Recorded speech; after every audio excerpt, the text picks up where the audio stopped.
नमस्कार दोस्तों, astro science में आपका स्वागत है। आज हम जो जन्म कुंडली होती है उसका विश्लेषण करने वाले हैं, क्योंकि ज्योतिष शास्त्र के अनुसार व्यक्ति की कुंडली उसके पूरे जीवन का वर्णन करा देती है।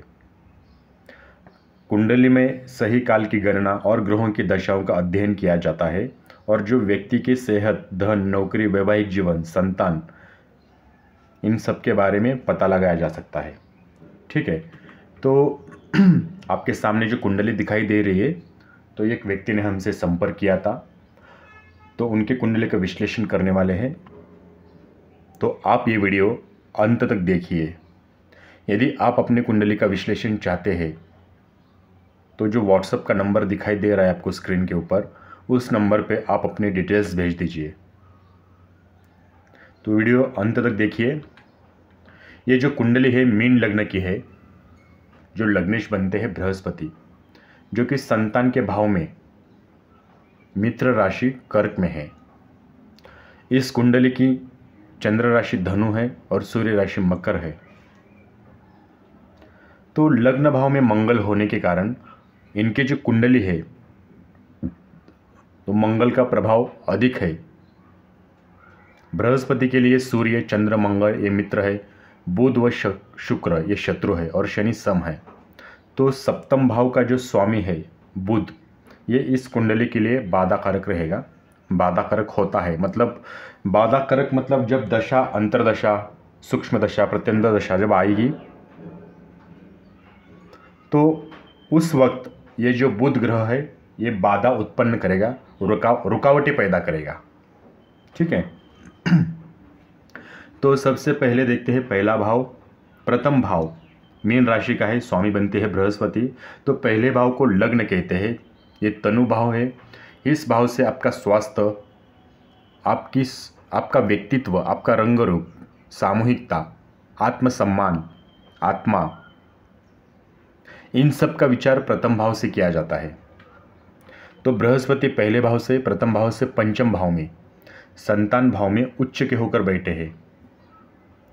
बृहस्पति उच्च के होकर बैठे हैं, इसलिए आपको जीवन भर मानसिक एवं पारिवारिक सुख शांति प्राप्त होगी। लेकिन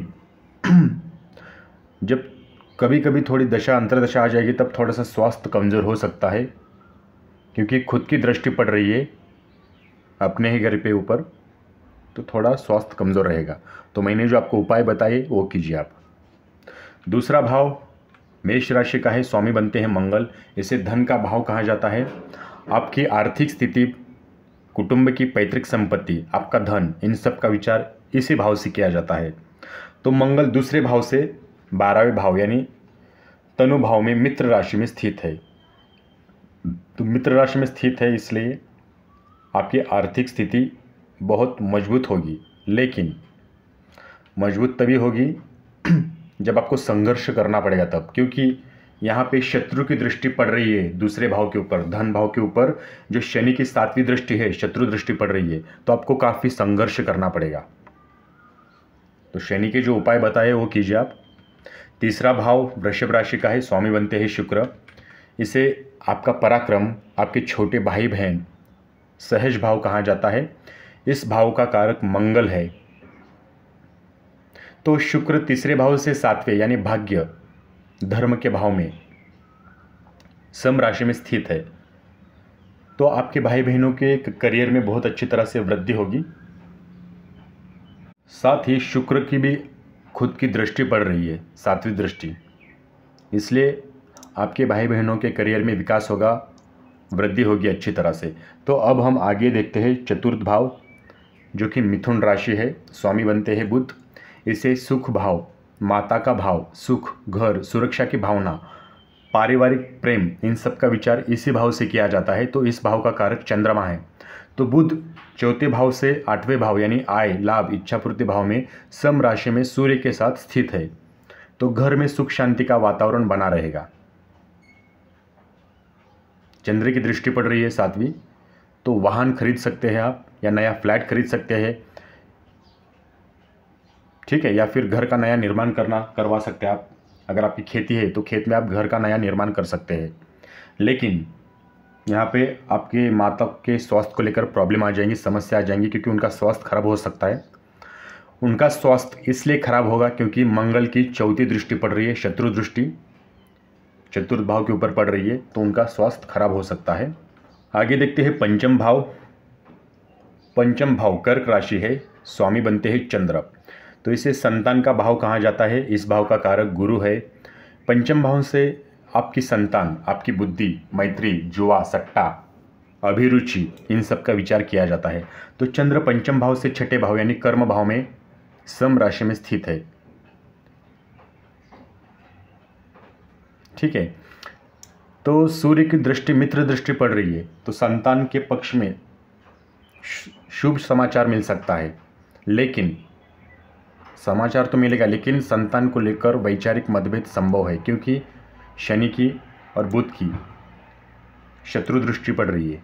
इसलिए तो संतान के बारे में मैंने आपको जो उपाय बताए हैं वो कीजिए आप। आगे देखते हैं छठा भाव सिंह राशि का है, स्वामी बनते हैं सूर्य। इसे ऋण भाव, ऋण भाव, रोग, शत्रु, सेवा, संघर्ष व चिंता, इन सब का विचार किया जाता है। तो सूर्य छठे भाव से छठे यानी आय भाव में, एकादश भाव में स्थित है, शत्रु राशि में बुध के साथ स्थित है। किसी के वाद विवाद के चक्कर में न पड़े आप, नहीं तो मामला कोर्ट कचहरी तक जा सकता है।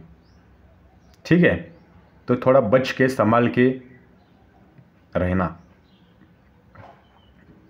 सातवां भाव कन्या राशि का स्वामी बनते हैं बुध। इससे आपके पत्नी का भाव, साझेदारी का, विवाह का, व्यापार का, इन सब का विचार इसी भाव से किया जाता है। तो बुध सातवें भाव से पंचम भाव आय भाव में बैठे हैं, सम राशि में है, सूर्य के साथ है, तो अच्छे कार्यों में जीवन साथी का आपको सदैव समर्थन मिलेगा। लेकिन यहाँ पे आपका जो प्रेम और दाम्पत्य जीवन है वहाँ पे लड़ाई झगड़ा होता रहेगा, क्योंकि मंगल की दृष्टि पड़ रही है, सातवीं दृष्टि। तो जो उपाय बताइए वो कीजिए आप। आठवां भाव तुला राशि का, स्वामी बनते हैं शुक्र। इसे आयु भाव कहा जाता है। इस भाव का कारक शनि है। तो इस भाव से आपका अपमान, कलंक, विपदा, संकट, मृत्यु, इन सब का विचार किया जाता है। शुक्र आठवें भाव से दूसरे यानी भाग्य के भाव में सम राशि में स्थित है, तो कुछ परेशानी भी बनी रह सकती है, क्योंकि यहाँ पे मंगल की दृष्टि पड़ रही है, सम दृष्टि, इसलिए थोड़ी बहुत कुछ समस्याएं, परेशानी आ सकती है जीवन में। मैंने इनको पर्सनली उपाय बताए हैं राहु के, केतु के, और जिन जिन शत्रु दृष्टि पड़ रही है जिस जिस भाव के ऊपर, उन सभी के उपाय मैंने उनको पर्सनली बताया है। मैं यहाँ पे उपाय नहीं बता सकता, ठीक है, उसके लिए क्षमा कीजिए। जो ये वीडियो देख रहे, मैं उनको उपाय नहीं बता सकता, बस विश्लेषण करवा सकता हूँ कुंडली का। तो आगे देखते हैं 10वां भाव, क्षमा कीजिए, आगे देखते हैं 9वां भाव। इसे धर्म का भाव कहा जाता है। इस भाव का कारक गुरु है। इस भाव से धर्म, अध्यात्म, पिता, गुरु, भाग्य, यात्रा, इन सब का विचार किया जाता है। तो मंगल 9वें भाव से 5वें भाव यानी तनु भाव में मित्र राशि में स्थित है। तो घर में किसी तरह का मांगलिक कार्य हो सकता है, क्योंकि यहाँ पे बृहस्पति की दृष्टि पड़ रही है, मित्र दृष्टि, इसलिए मांगलिक कार्य हो सकता है घर में। आगे देखते हैं 10वां भाव धनु राशि का है, स्वामी बनते हैं बृहस्पति। इसे कर्म का भाव, आपके व्यापार का, आजीविका, यश, प्रतिष्ठा, इन सब का विचार इसी भाव से किया जाता है। इस भाव का कारक बुध है। तो बृहस्पति 10वें भाव से 8वें भाव यानी संतान भाव में उच्च का होकर मित्र राशि में स्थित है। तो आप जिस योजना को बना रहे हैं उसमें सफल 100% होंगे। लेकिन यहाँ पे शनि की सम दृष्टि पड़ रही है, तो नौकरी और व्यवसाय आप जहाँ पे भी कर रहे हैं वहाँ पे आजू बाजू में वाद विवाद से बचे, किसी के चक्कर में ना पड़े, नहीं तो आप ही का आर्थिक नुकसान हो सकता है। आगे देखते हैं 11वां भाव मकर राशि का है, स्वामी बनते हैं शनि।